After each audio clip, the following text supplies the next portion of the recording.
दोस्तों जो मेरी आज की कहानी है ये एक सच्ची घटना पर आधारित है और इसमें जो कुछ भी रहेगा, सत्य के अलावा कुछ नहीं रहेगा। क्योंकि गढ़देवी माता ने किस तरीके से अपने भक्तों पर रक्षा करी और युग युगांतर हमारे जो पहाड़ों में गढ़देवी माता कभी किस भेज में अपने भक्तों के हर हमेशा कृपा दृष्टि करी और इनके कुल में जितने भी संकट थे, कष्ट थे, सारे हरे गढ़देवी माता ने। तो आज की जो मेरी कहानी है उसी में की है। और दोस्तों वीडियो में आगे बढ़ने से पहले हमेशा की तरह मेरे चैनल का इंट्रो।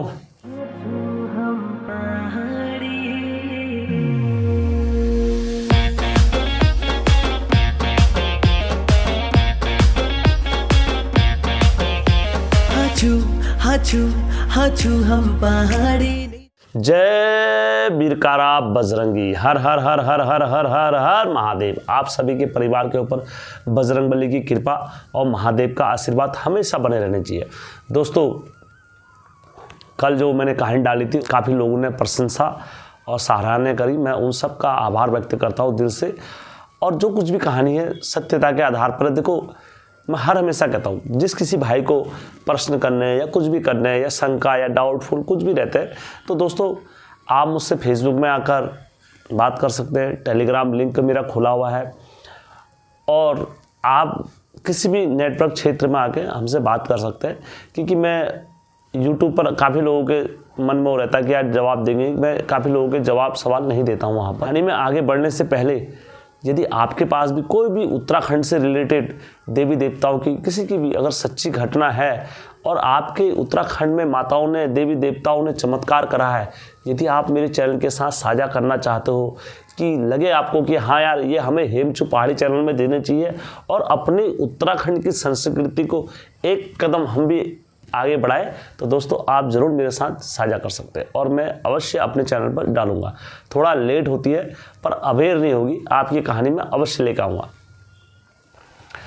दोस्तों कहानी में आगे बढ़ते हैं और कहानी में आगे बढ़ने से पहले जिस किसी भाई को लगे कि यार ये सच्ची घटना नहीं है और ये नहीं हो सकता है, तो मैं आपको स्क्रीन पर उन कहानी के व्हाट्सएप के माध्यम से मुझे आई है तो वो अभिलेख दिखा देता हूँ, आप देख सकते हो। और किसी भाई को भी इसमें संदेह है तो आप इसमें से भी पढ़ सकते हो। थोड़ा मुझे कहानी को आगे पीछे करना पड़ता है अपने हिसाब से रखने के लिए, बाकी इसमें कुछ भी अपने मन से नहीं है। जो कुछ भी हुआ है वो कहानी में हुआ है और मैं उसी आधार पर आप लोगों को सुनाऊंगा। और इस कहानी में जो कुछ भी नाम वगैरह जो कुछ भी होंगे काल्पनिक होंगे, सत्यता के आधार पर ही रखूँगा नाम। जो ये कहानी मेरे पास आई हुई है ये खटीमा से आई है, खटीमा के रहने वाले हैं। और जिस किसी के माध्यम से आई, मैं पहले उस परिवार का कोटि कोटि धन्यवाद करना चाहूँगा कि उन लोगों ने मेरे साथ ये पहल में अपने योगदान और सहयोग दिया है, तो मैं उन सब का कोटि कोटि धन्यवाद करता हूँ। दोस्तों कहाँ से तो इनका परिवार, इनने बोला मुझसे कि हमारा परिवार काफ़ी बड़ा है और चचा ताऊ को लेते हुए अगर हम चलेंगे तो काफ़ी बड़ा हो जाएगा, इसलिए मैंने हेम भाई अपने परिवार को सीमित करते हुए आपको बता रहा हूँ। जो हमारा परिवार है वो 8 लोगों का है और जिसमें मैं नाम रखने जा रहा हूँ ये काल्पनिक है। ललिता और अशोक 2 जने थे और ललिता के 2 पुत्र थे, नीरज और बबलू। उसमें से जो नीरज था बड़ा भाई था और बबलू जो था छोटा भाई था। तो जो नीरज की पत्नी का नाम था, उनका नाम नीरू था। और जो बबलू था, बबलू की शादी जो हुई वो बाद में होगी, तो मैं उनका नाम अभी से चिन्हित कर देता हूँ। उनका जो विवाह हुआ वो अनीता नाम की लड़की से हुआ और अनीता से एक पुत्र की प्राप्ति हुई थी जिनका नाम चंदन रखते हैं। तो दोस्तों कहानी में आगे बढ़ते हैं। दोस्तों वैसे तो इनका परिवार हर क्षेत्र में आगे था और अक्सर इनके कुल में इनने जो मुझे बताया कि हेम भाई हम अक्सर मंदिरों में दान पुण्य और इस तरीके के कार्य करते रहते हैं और हमारे परिवार में जब भी कोई कार्य होता है हम अक्सर उस कार्य को एकजुट होकर और अपना कार्य समझ के उसको निभाते हैं। आज तक ऐसे आया है और हमारे कुल में दान पुण्य करने में नंबर 1 रहते हैं, जो इनने मुझे बताया है। तो दोस्तों समय बीतता रहा, जो बड़े वाले पुत्र का था उनका विवाह हुआ और धूमधाम से विवाह करा। तो अक्सर देवर भाभी जो थे, बबलू और नीरू में अक्सर मजाक चलते रहती थी देवर भाभी में। जो बबलू था, बबलू की एक आदत बोलो, ये आदत थी उनकी अक्सर कि और जब भी रात्रि में सोते थे तो वो नेकर पहनते थे और नेकर पहन के सो जाया करते थे रात्रि में। गर्मी के दिनों में अक्सर क्या होता था, जब रात्रि हो जाती थी तो बबलू जहाँ जिस स्थान पर सोता था, तो जब प्रातःकाल उनकी आंखें खुलती थी संध्या अवस्था में, तो वो उस स्थान पर नहीं रहते थे। जैसा बेड बड़ा रहता था तो वो रात में खिसक के कहाँ आ जाते थे, जहाँ उनका सर होता था तो उस और उनका वो हो जाता था और उस और उनके पाँव हो जाते थे और लास्ट कोने में बैठ के वो पड़े रहते थे। जब इनकी भाभी नीरू इनके लिए चाय लेकर आती थी सुबह, तो इनके शरीर पर जो निशान पाए जाते थे, नाखूनों के निशान पाए जाते थे, जैसे रात में ना जाने किसने इन पे नाखून बुड़ाए हैं, इतने गहरे गहरे नाखून बुड़ाए, इनका शरीर पूरा लाल हुआ करता था। तो अक्सर इनके साथ ये विचित्र घटनाएं देखने को मिलती थी। तो इनकी भाभी अक्सर जब भी जाती थी इनसे मजाक भी करा करती थी, ये तुम क्या करते हो, कोई है तो नहीं तुम्हारे साथ में, रात में तुम इस तरीके से तुम्हारे शरीर पर निशान वगैरह, ये क्या है, तुम्हारा चक्कर है। तो ये कहते थे, ये मुस्कुराते हुए कहते थे, नहीं भाभी ऐसा कुछ नहीं है, ये मजाक में उस चीज़ को टाल देते थे अपनी भाभी से। तो ऐसी क्रम ये चलता रहा और ये अपनी ज़िंदगी से काफ़ी परेशान हो गए। उन्होंने कहा यार ये क्या विपदा है, ये जा ही नहीं रही है। तो ऐसे करते करते ये बड़े हुए और इनकी बबलू की काशीपुर क्षेत्र में नौकरी लगी और नौकरी में भी इन्हें काफ़ी कष्ट और संकटों का सामना करना पड़ा। जिस वक्त ये नौकरी में आए तो उस वक्त इनके कागज़ बोला जाए, इनने बोला मुझसे, हे भाई मेरे पूरे कागज़ थे, लेकिन फिर भी मेरे कागज़ों में कमी निकाली गई। कि ये आदत थी अक्सर कि जब पूरे कागज़ वगैरह उनके सब कुछ सही रहते थे, वो कभी किसी के सामने झुकना पसंद नहीं करते थे। तो इनसे डोनेशन वगैरह भी मांगने का कोशिश करा गई वहाँ पर, लेकिन इनने नहीं दिया। और इनने बोला, हे भाई मैं चाहता तो राजनीतिक का भी इसमें से उठा सकता था फायदा, लेकिन मैंने कभी अपने निजी स्वार्थ के लिए राजनीतिक का कभी इस चीज़ का प्रयोग नहीं करा है अपने जीवन में। तो दोस्तों जब इनकी काशीपुर में नौकरी लगी, लेकिन इनका मन काफ़ी विचलित और संकोच में रहता था। इस वजह से इनकी वहाँ पर नौकरी नहीं चल पाई। इनने वहाँ पर ऐसी करा होगा 1.5 साल करीब पर नौकरी करी, उसके बाद ये अपना घर को आ गए, इनका मन ही नहीं लगा। फिर इनकी स्वास्थ्य भी, इनका वही क्रम इनके साथ होता था। रात्रि में ये काफ़ी परेशान रहते थे अपने शरीर को लेके और अपनी समस्याओं को लेके काफ़ी जूझते रहते थे। तो इनके घर वालों ने कहा, अब हमारा पुत्र जो बबलू है ये बड़ा हो गया है, क्यों ना इनका विवाह करा जाए। ललिता ने बोला अपने पति से। तो उनने एक अच्छी लड़की देखी और बबलू का धूमधाम से विवाह कर दिया। बबलू की जो धर्मपत्नी थी अनीता अपने पति के साथ काफ़ी खुश रहने लगी और अनीता भी काफ़ी खुश मिजाज की महिला थी और दिल खोल के रहने वाली थी। कोई ऐसा नहीं कि मन में बात दबाना या कुछ करना, जो कुछ उनके दिल में होता था वो अक्सर अपने पति के साथ शेयर करा करती थी और पति भी जो कुछ हुआ करते थे वो अपने पत्नी के साथ शेयर करा करते थे।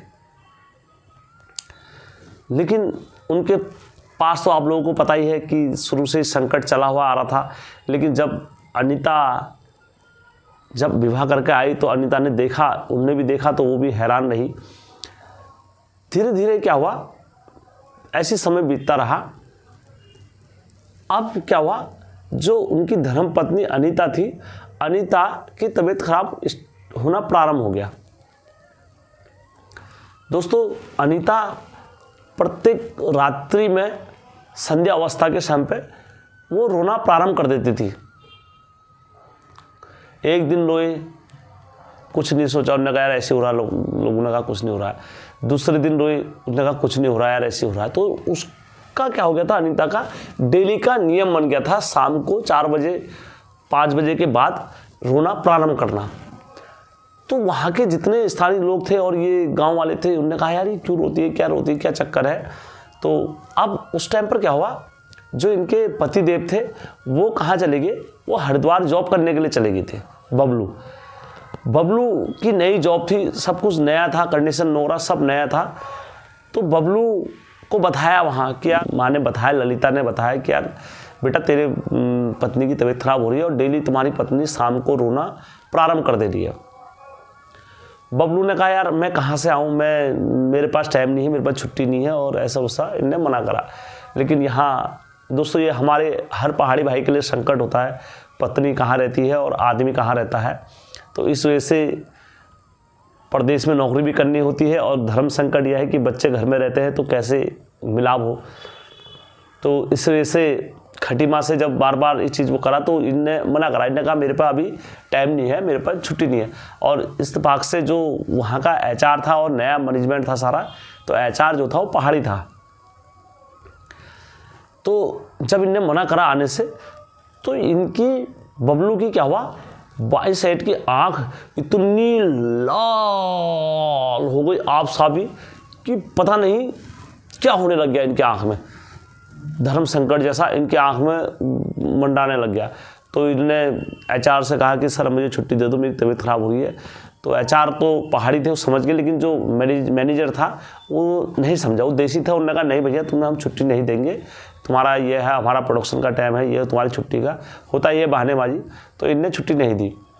तो इनने क्या करा, इनने कहा भैया तुम्हें मुझे नौकरी देनी है तो दो, नहीं देनी है तो मैं जा रहा हूँ घर को, पहले जहान है और मेरे बच्चे हैं, तभी जाके मैं हूँ आगे को। तो इन्होंने ड्राइव करी और रात ही में कार चलाई अपनी, और कार चलाने के बाद ये कहाँ आगे, रात ही अपने घर आगे खटीमा ड्राइव करते हैं। जैसे अपने घर पहुँचे तो सुबह अवस्था में, तो इनकी पत्नी वही अवस्था में थी, रोना प्रारंभ जोर जोर से रोना स्टार्ट कर दिया इनकी पत्नी ने। तो इनने कहा यार कहाँ दिखाए, क्या दिखाए, गणित कराए, कई जगह गणित कराए। तो गणित कराते कराते किसी ने बोला ये भूत का ही है, भूत आया है तुम्हारे गांव का और तुम्हारे इसका भूत है, इसका मैके का है और तुम्हें इसको पूजना है, ये करना है। तो वो भूत के नाम से कितना उचाड़ा वगैरह करे, सब कुछ करे। तो वो नाचना उनका बंद नहीं हुआ, रोना ऐसे करते करते थक हार गए। दरअसल इन चीज़ों से जो सहन शक्ति होती है जिसमें, वो कभी कभार सह लेता है, और जो कभी कभार नहीं सहता है तो उनको गुस्सा भी आ जाता है स्वाभाविक रूप से। तो उसी प्रकार से जब इनने दिखाया हर जगह तो नहीं हुआ। तो इनके गांव में एक महिला पर देवी आती थी, तो ये देवी के वहाँ पर गए।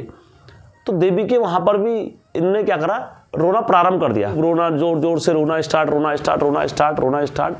तो इतने में क्या हुआ, जो उन पर देवी थी तो देवी माता नाची। देवी माता से इन्हें पूछा माता इस पर क्या नाच रहा है और कैसा नाच रहा है, आप हमें बताओगे कुछ माता, जिस वजह से हम काफ़ी परेशान में है, दुविधा में है। तो माता ने कहा इस पर जो आ रही है ये तुम्हारी 4 पीढ़ियों की जो आ रही है माता गर्देवी आ रही है। तो जैसी इतने वचन बोले उन्हें, तो उनका रोना शांत हो गया। उन्होंने कहा ये तुम्हारी 4 पीढ़ियों की थकाई हुई गर्देवी है और ये इस पर आ रही है अब, और यहाँ पर से अब इसकी पूजा विधि विधान तुम नियम से करोगे तो ये अपने मुख से खुद बोल वचन देगी तुम्हें। तो उसी टाइम पर से अनीता पर क्या हो गया, फर्क मिल गया था। और फिर अनीता अपने घर में गई। घर में जाने के बाद उसने अपना काम वगैरह, खाना पीना वगैरह जो नियम होता है तो वो कराए। फिर इनके घर में एक पुत्र का भी जन्म हुआ था। तो दोस्तों जैसे जैसे समय बीतता गया, जो इनके पुत्र का नाम था चंदन था, मैंने आपको बताया है।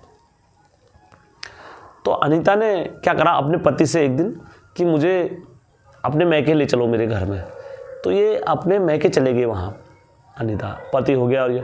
तो वहाँ जैसे गए तो वहाँ भी इनने क्या करा, एक दिन सही रही, 2 दिन सही रही, उसके बाद इनने क्या कर दिया, वहाँ रोना प्रारंभ कर दिया।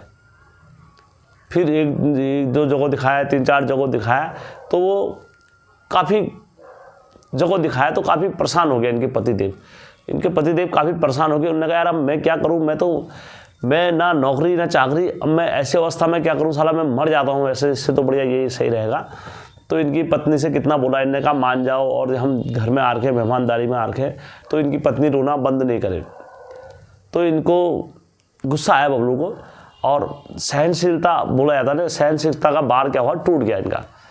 तो इन्होंने 2-3 थप्पड़ अपनी पत्नी के जड़ दिए वहाँ। कहा तू यार जानबूझ के कर रही है, ढोंग हो रहा है, ये पता नहीं क्या हो रहा है। और इन्हें 2-3 अपनी पत्नी के जब धरे तो इनकी पत्नी और जोर जोर से रोने लगी। तो वहाँ पर फिर इनके पिताजी आए, तो उन्होंने कहा यार एक काम करते हैं जवाई जी, अब ये हो तो रहा है, एक काम करते हैं, यहाँ पर एक माता रानी बैठती है और वृद्ध महिला है और वो पूछ उछ करती है, एक बार इनको वहाँ भी ले चलो। तो सब जने एकत्रित हुए। एकत्रित होने के बाद ये जब उन महापुजारन के वहाँ पहुँचे तो पुजारन ने जैसी पूछ देखी तो उनने पूछ देख के बोल दिया कि यार तुम्हारी घर की गढ़देवी इन पर आ रही है, और ये 4 पीढ़ियों की, उनने भी वही बताया, 4 पीढ़ियों की गढ़देवी माता आ रही है इन पर, और ये अब कैसे टलेगा, ये तो भैया गढ़देवी माता ही बता सकती है, ये तो खुद एक जगत भवानी है और खुद न्याय की देवी है, और ना इसे कोई रोक सकता है और ना कोई इसे रोकने वाला है आज तक। जैसे इतने वचन जो बोले गढ़देवी माता के बारे में, तुरंत गढ़देवी माता क्या हो गई, खेल गई दोस्तों उन पर। दादू दादू धात पड़ गए साज भगत का बीज में, गुरु गुरु धात पड़ गए भगत का बीज में, तो महारदन के राजा भगत का बीज में मेरी मैणाए, चोरो गुरु हनलो गुरु गोरखा नाथा। जैसी गढ़देवी माता खेली वहां पर दोस्तों, गढ़देवी माता ने जय दादू की जय दादू की जय दादू की जय दादू की करके वहां सारों को मजा अब ओडाना गवाड़ू मजा खिले नाचनी रगे से बेड़ा, खिले उरुनी रगे से बेड़ा, खिले उरुनी कलानी बेड़ा, तके नंगा मान साणो मला, तके गोदी माँ खिलानो मला, अब थकनी लिजोलो बेड़ा, अब मैं हरी हरे द्वार बेड़ा, लिजुल बदरी की दार बेड़ा, अब हराजू की फैड़ू मजा, पहली हरी गंगी बेड़ा, पहली हरी गंगा बेड़ा, बेड़ा जादू को चलैया है अब रे कर दिया। और जितने वहाँ पूछ करने वाले आए थे वहाँ पर, सब वहाँ पर जिसके दरबार में आए थे माता के दरबार में, तो वो सब हैरान हो गए कि गढ़देवी माता कैसे आ गई इतनी। और अभी तक क्या हो रहा था, जैसे रोना धोना चल रहा था, इस टाइम पर क्या हो रहा था, बिल्कुल हाव भाव सब चेंज हो गए थे अनीता के। और गढ़देवी माता इतने शांत स्वभाव में, जैसे रोना तो भूल ही गई होगी माता, इतने शांत स्वभाव में नाची गढ़देवी माता। तब उनसे बोल वचन दिया अपने उन्होंने। माता ने कहा मैं तुम्हारी 4 पीढ़ियों की पुश्तैनियों की गढ़देवी माता हूँ, और तुम्हारी पीढ़ी में ऐसा ऐसा हुआ था, तब जाके मैं यहाँ पर आई हूँ। और फिर उन लड़के से बोला कि तेरी जो तू नौकरी में कर रहा है, इतनी जगह तेरा परेशान हो गया, और मैं सब सही कर दूंगी धीरे धीरे, अब मैं गढ़देवी आ गई हूँ, अब टेंशन लेने की ज़रूरत नहीं है। तो इतने में क्या हुआ, जो पूछ करती थी माता, तो उनके मन में हल्की सी शंका आई। उन्होंने कहा यार क्यों ना मैं एक परीक्षा जैसी ले लूँ माता की, अगर ये गढ़देवी माता है। तो उन्होंने क्या करा, खुद से अपनी गद्दी छोड़ी और तुरंत माता गढ़देवी के पास में आ गई। और जैसी गढ़देवी माता के पास में आई, हाथ जोड़ के खड़ी हो गई। उन्होंने कहा हे माता, हे जगत भवानी, तो जगत भवानी है, सब तेरे आगे, तेरे न्याय के आगे सब झुकते हैं माता, और तेरे न्याय के आगे देख मैं भी आ गई हूँ माता, अब मेरा फैसला कर दे, क्या चाहते हो बताओ मेरे को, और मैं ज़रूर करूँगी तुम्हारा फैसला जितना मुझसे होगा। तो उन्होंने कहा माता मेरे घर में सुख शांति और ये चैन नहीं है, अब मैं क्या करूं।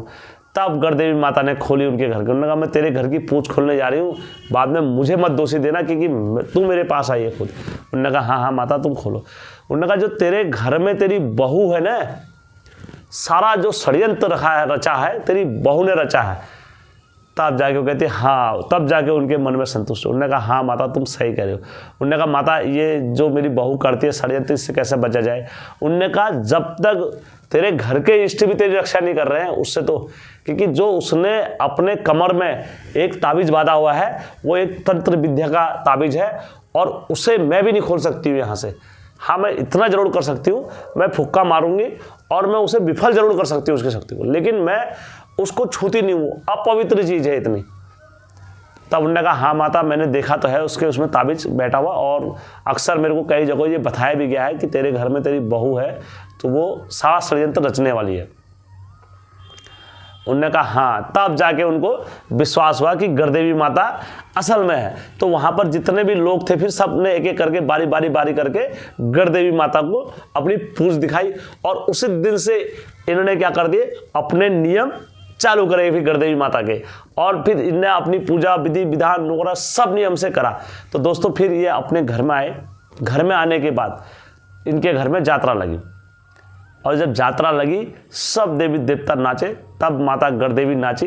गढ़देवी माता ने फिर बोला, उन्होंने कहा वो तो शुक्र करो तुम्हारे घर में इतना दान और पुण्य ये होता है, तब जाके मैं रक्षा करने के लिए तुम्हारी आई हूँ। और जो पहले आ रहे थे, जितने भी सब आ रहे थे पहले, ये मेरे साथ के जितने संगे संगाती जिन जिन लोगों ने घात वगैरह डाली थी, ये सब उनके आंसू निकल रहे थे।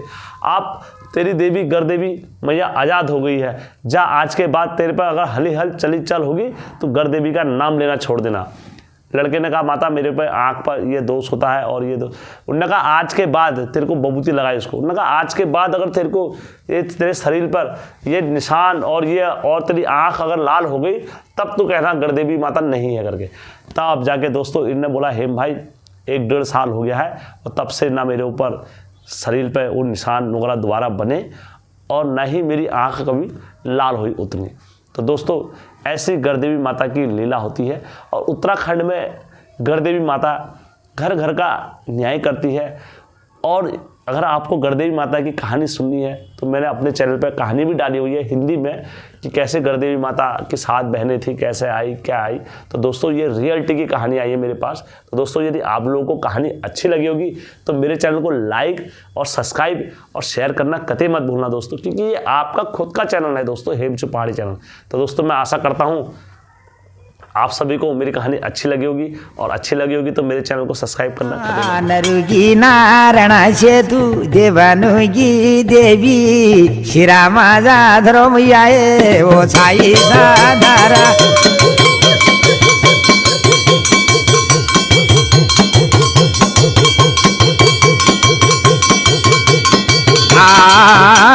मैया रगता शोषानु के से खपारा भार से चक्रवर्ती भगवती से मैया सिंह की सवारी सिंह की सवारी सिंह की